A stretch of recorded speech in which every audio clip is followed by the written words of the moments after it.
Hello, everyone. Welcome back to the GSMC Basketball Podcast, brought to you by the GSMC Sports Network. As always, I'm your host, Mirav Fatemi. Getting into our next segment here, we're going to talk a little bit about the Orlando Magic Boston Celtics series. The Orlando Magic, a team that's absolutely flown under the radar here in this series in general. The Boston Celtics, obviously defending champs, obviously still have Jayson Tatum, Jaylen Brown, Jrue Holiday, Derrick White, Kristaps, Porziņģis. Incredibly deep team. While it is still top heavy with their 5 guys, but they're 5 guys top heavy. Not 2, not 3, 5. So their entire starting lineup can compete with anybody's, and that we've known this for the last 2 years or so. But specifically these last 2 games over the weekend with the Orlando Magic and Boston Celtics, both game 3s and game 4 last night. Did we expect this from Orlando? We know we saw them give the Celtics a whole bunch of trouble in game 1 in the first half offensively. We saw Orlando come back in game 2 and make it a 2-point game going into the fourth quarter, midway through the fourth quarter, making it a 2-point game. So we knew that they were staying competitive. We knew that it was going to be a tough series in general. But did we expect the defense that Orlando had?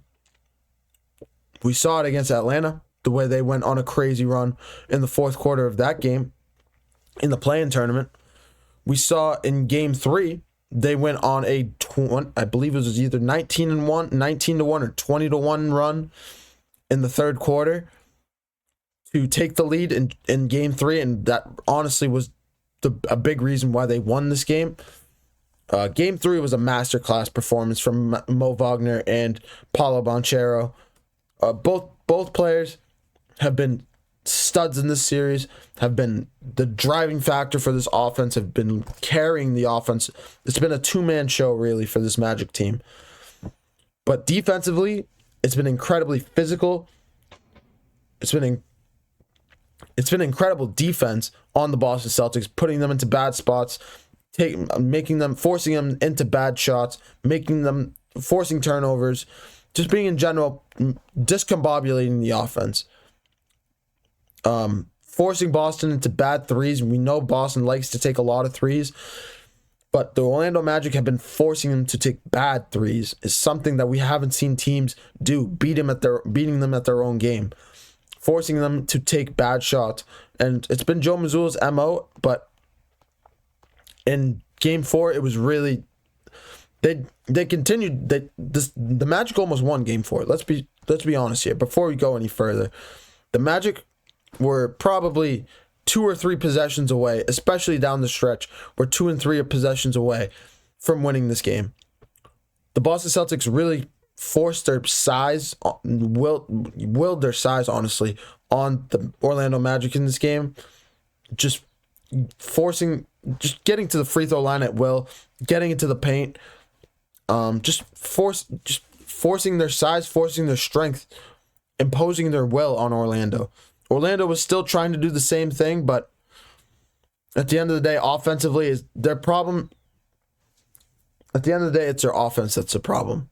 Their weakness is their offense. It's not their defense. Their defense can carry them to win sometimes. But when you're facing a team like Boston that's so offensive heavy, that shoots the ball so much, that scores so much and so often, it's just borderline impossible to compete against it the way the Orlando Magic are built. And that's honestly exactly where I want to take this conversation. You can see by the title, do the Orlando Magic have the most room to improve this offseason? Do they have the most to prove in the offseason? Can they grow the most? Can they become one of the top 3 teams in the Eastern Conference come next year if they add 1, 2, 3 pieces to this team? And my answer to that question is yes. If there's a team that can improve the most in the offseason, it's the Orlando Magic. If Ja Morant is on the trade block, if I'm the Orlando Magic, I'm the first team calling. If Giannis Antetokounmpo is on the trade block, I'm the first team calling. If Russell Westbrook's If Russell Westbrook is available on the free agency market, I'm paying Russell Westbrook. If I am this Orlando Magic team, I am building up the off. I am focusing all my assets on building the offense, because your defense is so potent. Your defense is so strong, and it's so strong around a core group of guys, around Paolo, around Franz Wagner, around Wendell Carter Jr. Jonathan Isaac is a great defender, two-way player. Corey Joseph is a great defender. Contavious Caldwell-Pope is a great two-way player. Franz Wagner, Mo Wagner. When Jalen Suggs comes back, he'll be a great offensive piece for this team. And it's unfortunate to see that this team is not fully healthy with Jalen Suggs, because I think if Jalen Suggs was in the lineup, I think the series could go 6, if not 7 games. That's how good this Magic's team is in general, both on the offensive end of the ball and the defensive end of the ball. Defensively, we've seen it being able to stop this Celtics team. Nobody has been able to stop the Celtics team, and honestly, Orlando is unique with the way they're built. They're honestly built around a bunch of, around a core group of guys that are two-way players. It's not really offensive heavy. It's not defensive heavy. Paolo is one of the best young two-way players in the league. Franz Wagner is both tall and can shoot the ball very well, so he uses his length and his strength to his advantage. Wendell Carter Jr. is pretty much like an older version of Jalen Duren on the Detroit Pistons, with how he can be so physical. He can be he's tall, he can rebound, he can shoot. Well, I mean on the interior. He's a great lob threat. This is a great team. The Orlando Magic have the base, have the framework for a great team. They have 2 young stars in Paolo and Franz Wagner, and if they can continue to build around that, if they can get a seasoned veteran in Orlando, if they can get a bunch of good role players the way that Minnesota has, if they can build their team around the way they've built around Anthony Edwards in Minnesota, the way they've built around Tyrese Halliburton in Indiana, the way they've built around Jalen Brunson in New York, if they can build in a similar fashion in Orlando could be in the conference finals next year. They could be in the second round next year. I think if they went up against Cleveland, they would have given Cleveland a whole bunch of trouble in the first round. But the way they've given the Celtics trouble is, honestly, I picked the Celtics in 6 games. I thought Orlando would win 2 of these games. But it was ambitious of me. I really should have said 4 or 5 games. Probably 5, I would have said. If I could go back into my bracket and adjust some of the picks I made, I really wouldn't have adjusted too many of the picks outside of maybe the Lakers. Even the Pistons, I wouldn't have adjusted too much. I thought the Pistons' defense was just so strong, it would have given the New York Knicks offense a whole bunch of trouble, especially with how just kind of weak, not weak, but more wary, or just injury. Just the New York Knicks team in general offense has not looked great at the tail end of the season. So I'm just shocked at how good Karl-Anthony Towns has been down the stretch here, and how much of an X factor he's been for this Knicks team.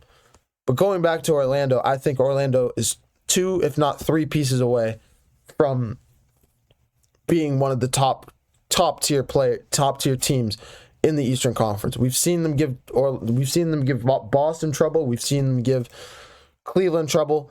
They have not been very healthy this season.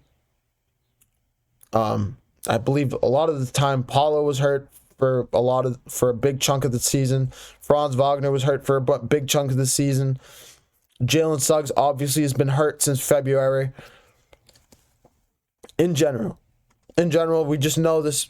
I just think this Orlando team is 2 or 3 pieces away from being one of the top tier teams in the Eastern Conference. So that's all I got to say about this Orlando team. I think the series is most likely going to be over in Boston in Game 5. If they can send it back to Orlando, I think they have a chance to force a Game 7.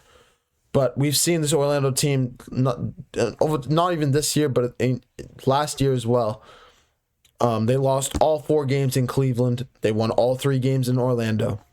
So we know this team plays differently on the road than they do at home, and it's a thing that they're going to need to work on in the offseason. But we'll see if when they feel their back against the wall, if they come out with a bigger jump, a bigger spark, if they can spark this offense faster and honestly just play defense. If they can hold the Celtics offense and continue to play decent, consistent offense, I think the Celtics team could be had in a Game 5. And if they can force a Game 6, who knows what can happen from there.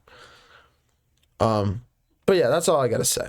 I think this Orlando Magic team is just 2 or 3 pieces away from being one of the top tier contenders in the offseason, and I think they do have the most room to improve in the offseason. That's all I got to say. But I'm going to take one last final short break. When we come back, we're going to take a look at the Golden State Warriors-Houston Rockets series. Obviously, Golden State up 2-1 in this series.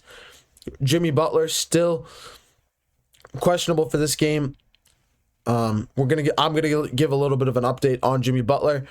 Overall, what the doctors have said, and honestly, a little bit of my prediction as well.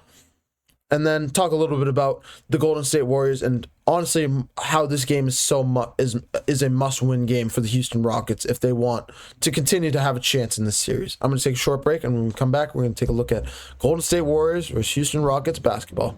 Don't go anywhere.